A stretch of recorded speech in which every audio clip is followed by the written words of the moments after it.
چکوال میں گرفتار سی C D کا وہ اہلکار جس نے ہانیہ کی گاڑی پر فائرنگ کی، جس کی فائرنگ کی زد میں آ کر 9 سال کی معصوم ہانیہ کی ڈیتھ ہوئی، میری رائے کے مطابق اس کانسٹیبل کو 302 کے تحت عدالت سے کسی بڑی یا سخت سزا کے امکانات بہت ہی کم ہیں، بلکہ یہ کہنا زیادہ مناسب ہوگا کہ اس کانسٹیبل کو عدالت 302 کے الزامات سے بری کر دے گی۔ اور اگر مستقبل قریب میں ایسا کوئی فیصلہ آتا ہے تو اس کے پیچھے سب سے بڑی وجہ پاکستان پینل کوڈ کی سیکشن 80 اور 81 ہوں گی، کیونکہ یہ دونوں جو سیکشنز ہیں یہ اس کانسٹیبل کے حق میں جا رہی ہیں، اور جو وکیل ہوں گے اس کانسٹیبل کے وہ انہی سیکشنز کا ریفرنس بھی عدالت میں دے کر بریت کی درخواست کریں گے۔ اب میں آپ کو بتاتا ہوں کہ بیسیکلی تعزیرات پاکستان کی یہ جو دفعہ 80 اور 81 ہیں یہ کہتی کیا ہیں۔ تو یہ دونوں جو دفعات ہیں یہ کہتی ہیں کہ آپ اگر کوئی ایکشن کرتے ہیں، کوئی فیل کرتے ہیں یا کوئی کام کرتے ہیں جس سے دوسرے شخص کو نقصان ہو جاتا ہے، لیکن آپ کا ارادہ اس دوسرے شخص کو نقصان پہنچانا نہیں تھا، بلکہ آپ دوسرے شخص کو ایک ممکنہ نقصان سے بچانا چاہتے تھے، لیکن آپ کی وہ جو کوشش تھی وہ غلط ہوئی اور دوسرے شخص کو آپ کی کوشش کی وجہ سے ہی نقصان ہو گیا، تو ایسی صورتحال میں آپ کا جو ایکشن ہے، آپ کا جو فیل ہے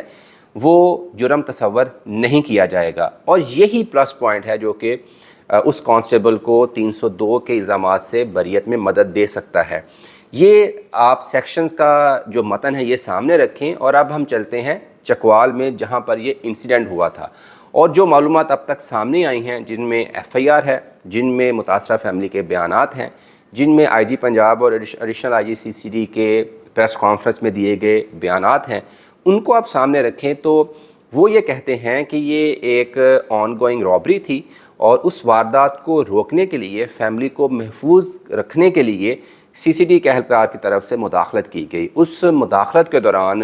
ملزمان جو کہ ڈاکو تھے انہوں نے فائرنگ کی سی سی ڈی کے اہلکار پر، جس کے جواب میں جوابی فائرنگ کی گئی، اور اس کراس فائرنگ کے دوران جو فیملی تھی یا فیملی کی جو گاڑی تھی وہ زد میں آئی، اور اسی وجہ سے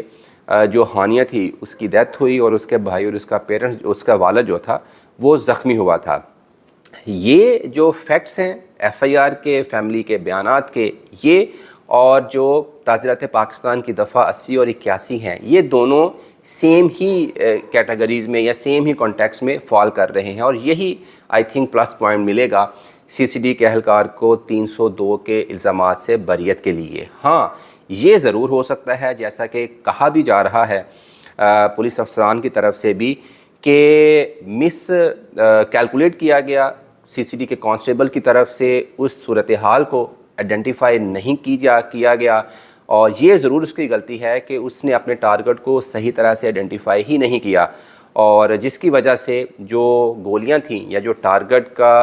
کی طرف جو ٹارگٹ تھا وہ ملزمان کی بجائے معصوم فیملی جو کہ پہلے ہی متاثرہ تھی وہ بنی۔ یہ جو غلطی ہے، یا